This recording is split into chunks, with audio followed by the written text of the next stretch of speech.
السلام علیکم ورحمۃ اللہ وبرکاتہ۔ بسم اللہ الرحمن الرحیم۔ معزز ناظرین، ہم اپنے چینل MA قاسمی پر آپ کا خیر مقدم کرتے ہیں اور آپ کو خوش آمدید کہتے ہیں۔ ناظرین، آج ہم پھر سے آپ کی خدمت میں سیرت النبی صلی اللہ علیہ وسلم کی 17ویں قسط یعنی 17ویں ایپیسوڈ کے ساتھ حاضر ہوئے ہیں۔ جیسا کہ ہم نے 16ویں قسط میں آپ کو بتایا تھا کہ انشاءاللہ ہم اگلی گفتگو میں اللہ کے نبی صلی اللہ علیہ وسلم کے معراج کے واقعے کو بیان کریں گے، یعنی اللہ نے اپنے نبی کو آسمان پر بلایا تھا، اس واقعے کو آپ کے سامنے بیان کریں گے۔ ناظرین، آئیے ہم اپنی گفتگو کو شروع کر لیتے ہیں۔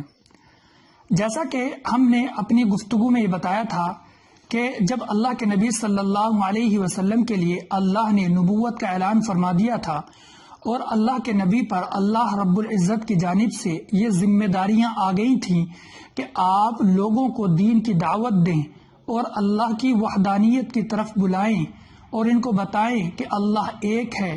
جب کفار کو، کافروں کو اس بات کا پتہ چلا تو انہوں نے اللہ کے نبی صلی اللہ علیہ وسلم کو بے انتہا ستانا شروع کر دیا تھا۔ اس کی تفصیل ہم پچھلی گفتگوؤں میں بیان کر چکے ہیں۔ کافروں نے آپ کو ستانے کا کوئی موقع نہیں چھوڑا۔ مکہ والوں نے آپ کو ستایا، آپ کو ذلیل کرنا چاہا، رسوا کرنا چاہا۔ طائف والوں نے آپ کو خوب ستایا اور ان مکہ والوں نے 3 سال کے لیے آپ کا بائیکاٹ کیا اور آپ کے اوپر 3 سال تک کے لیے ہر طرح کی پابندیاں لگا دی۔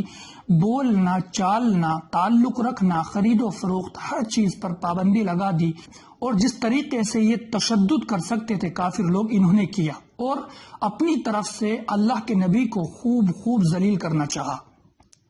لیکن جب یہ امتحان، یہ پریشانیاں، یہ مصیبتیں ختم ہو گئی تو اب اللہ رب العزت نے اپنے پیارے حبیب حضرت محمد مصطفیٰ صلی اللہ علیہ وسلم کو وہ عزت عطا فرمائی، وہ سرفرازی عطا فرمائی اور وہ مقام عطا فرمایا۔ اللہ اکبر!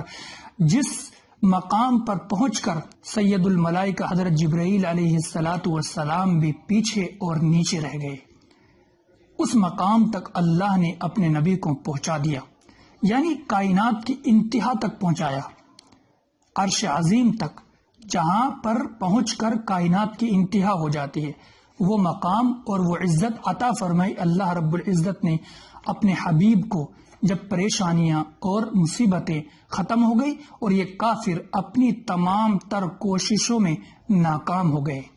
ناظرین، واقعہ کچھ اس طریقے سے ہے کہ ایک رات اللہ کے نبی صلی اللہ علیہ وسلم ام ہانی کے یہاں پر آرام فرما رہے تھے اور آپ آدھی نیند میں تھے۔ اسی وقت چھت پھٹی اور حضرت جبرائیل علیہ السلام تشریف لائے اور آپ کے ساتھ کچھ اور فرشتے بھی تھے۔ آپ صلی اللہ علیہ وسلم کو حضرت جبرائیل علیہ السلام نے جگایا اور آپ کو اپنے ساتھ مسجد حرام لے آئے۔ آپ صلی اللہ علیہ وسلم مسجد حرام پہنچ کر حتیم سے ٹیک لگا کر سو گئے۔ پھر حضرت جبرائیل علیہ السلام اور حضرت میکائیل علیہ السلام آئے اور آپ کو جگا کر زمزم کے کنویں کے پاس لے گئے اور آپ کے سینے مبارک کو چاک کیا اور دل نکال کر اس کو زمزم کے پانی سے دھویا، اور ایک تشت وہ اپنے ساتھ لائے تھے، اس میں ایمان و حکمت بھرا ہوا تھا۔ اس ایمان و حکمت کو فرشتوں نے اللہ کے نبی صلی اللہ علیہ وسلم کے قلب اطہر میں بھر دیا اور پھر سینے کو اسی طریقے سے صحیح کر دیا جیسے پہلے تھا۔ ناظرین، اس کے بعد ایک براق لایا گیا جو خچر سے تھوڑا بڑا اور حمار یعنی گدھے سے تھوڑا چھوٹا تھا، سفید رنگ کا تھا۔ اس پر آپ صلی اللہ علیہ وسلم کو بٹھایا گیا اور آپ صلی اللہ علیہ وسلم اس پر بیٹھ کر سوار ہوئے۔ وہ براق ایسا تھا کہ جہاں تک نگاہ پہنچتی ہے وہاں تک اس کی پہنچ تھی، اتنی تیز رفتار، بجلی کی رفتار سے وہ چلتا تھا اور دوڑتا تھا۔ جب آپ صلی اللہ علیہ وسلم نے اس پر تشریف رکھی، اس پر بیٹھے تو وہ شوخی کرنے لگا۔ حضرت جبرائیل علیہ السلام نے اس براق سے کہا کہ اے براق، آپ صلی اللہ علیہ وسلم سے معزز اور مکرم شخص تو آج تک تیرے اوپر بیٹھا ہی نہیں، تو شوخی کیوں کر رہا ہے؟ تو یہ سن کر وہ براق پسینہ پسینہ ہو گیا شرم کی وجہ سے۔ اللہ اکبر! ناظرین، اس پر بیٹھ کر آپ صلی اللہ علیہ وسلم نے سفر کیا۔ آپ صلی اللہ علیہ وسلم نے فرمایا کہ جب ہم اس براق پر سفر کر رہے تھے تو ہمارا گزر ایک ایسی زمین سے ہوا جس پر کھجوروں کے درخت بہت زیادہ تھے. وہاں اتر کر ہم نے نماز پڑھی. حضرت جبرائیل علیہ السلام نے فرمایا کہ اے محمد، کیا آپ کو معلوم ہے کہ یہ کون سی جگہ ہے؟ آپ نے فرمایا کہ نہیں، مجھے نہیں معلوم کہ یہ کون سی جگہ ہے.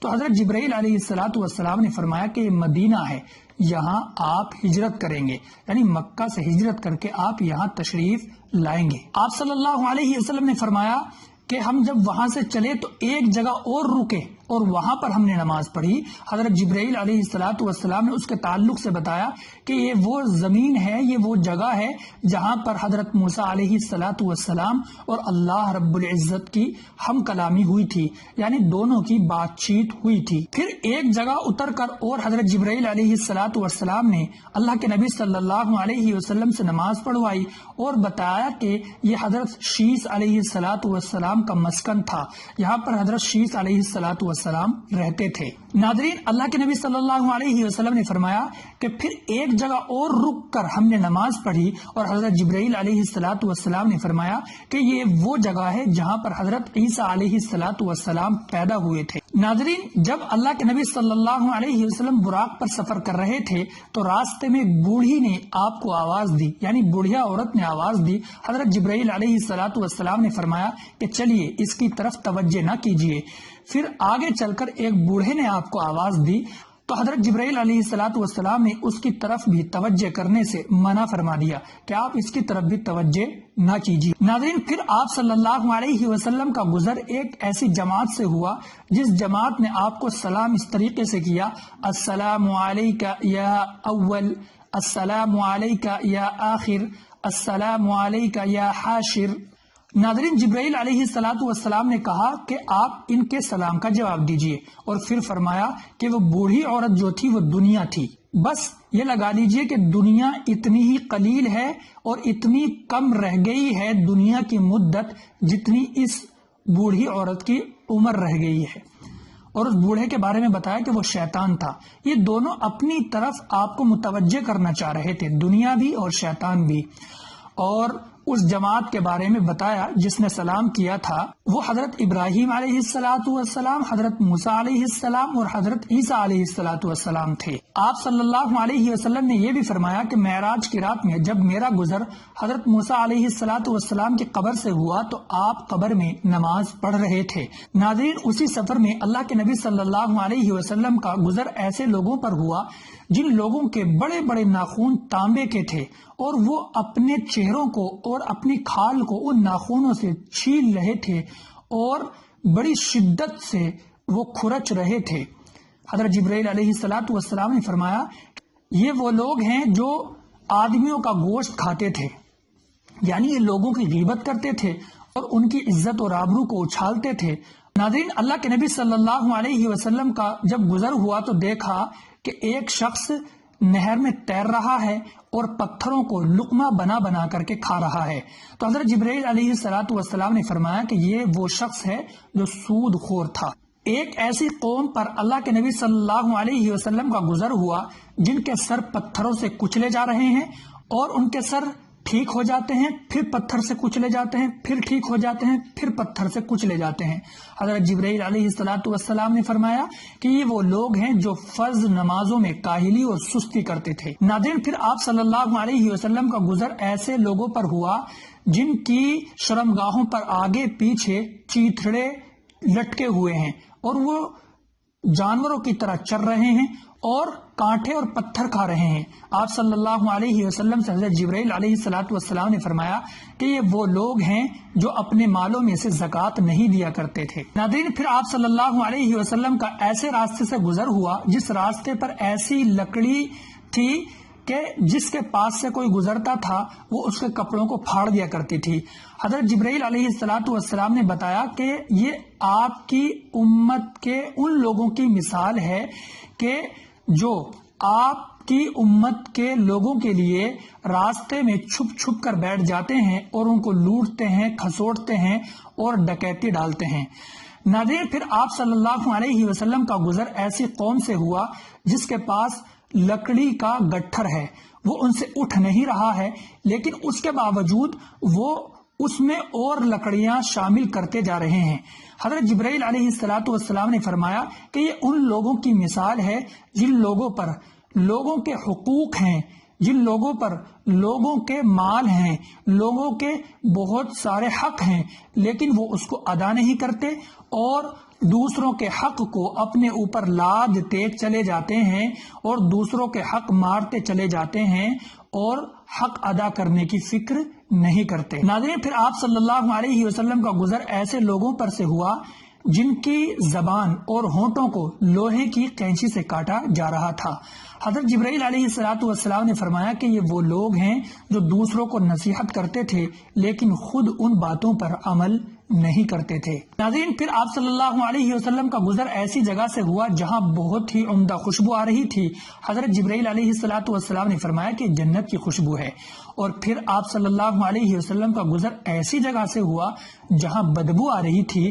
حضرت جبرائیل علیہ الصلوۃ والسلام نے فرمایا کہ یہ جہنم کی بدبو ہے۔ ناظرین، یہ جو اب تک کی ہماری گفتگو رہی ہے، اس گفتگو میں ہم نے اللہ کے نبی صلی اللہ علیہ وسلم کے تعلق سے بتایا ہے کہ جب آپ صلی اللہ علیہ وسلم براق پر سوار ہو کر جا رہے تھے اور مسجد اقصی کی طرف رواں دواں تھے تو اس وقت راستے میں آپ صلی اللہ علیہ وسلم کا گزر کون کون سی قوم پر سے ہوا، کون کون سے لوگوں پر سے ہوا اور کیا کیا واقعے پیش آئے۔ ناظرین، اب اللہ کے نبی صلی اللہ علیہ وسلم براق سے اترتے ہیں اور براق سے اتر کر کیا واقعہ پیش آتا ہے اور کیا کیا چیزیں ہوتی ہیں اور کیا کیا باتیں ہوتی ہیں، انشاءاللہ ان تمام باتوں کو ہم آپ کے سامنے لے کر اپنی 18ویں قسط اور 18ویں ایپیسوڈ میں حاضر ہوں گے اور آپ کو بتائیں گے۔ آپ جڑے رہیے، انشاءاللہ یہ جو ہمارا سلسلہ چل رہا ہے جس میں ہم معراج کے واقعے کو آپ کے سامنے پیش کر رہے ہیں، یہ سلسلہ کچھ قسطوں تک چلے گا، کیونکہ اگر ہم اس پورے واقعے کو ایک قسط میں بیان کرنے لگیں تو بہت لمبی گفتگو ہو جائے گی۔ ہم نہیں چاہتے کہ گفتگو لمبی ہو، آپ کے سامنے ہم چھوٹی چھوٹی قسطوں میں بات کو اچھی طریقے سے واضح اور صاف کر دینا چاہتے ہیں۔ ناظرین، آپ جڑے رہیے اور سنتے رہیے سیرت پاک صلی اللہ علیہ وسلم کی قسطوں کو۔ پھر سے ہم آپ کی خدمت میں حاضر ہوں گے اور آئیں گے۔ اللہ سے دعا کیجیے اللہ رب العزت قبول فرما لے، آسان فرما دے۔ السلام علیکم ورحمۃ اللہ وبرکاتہ۔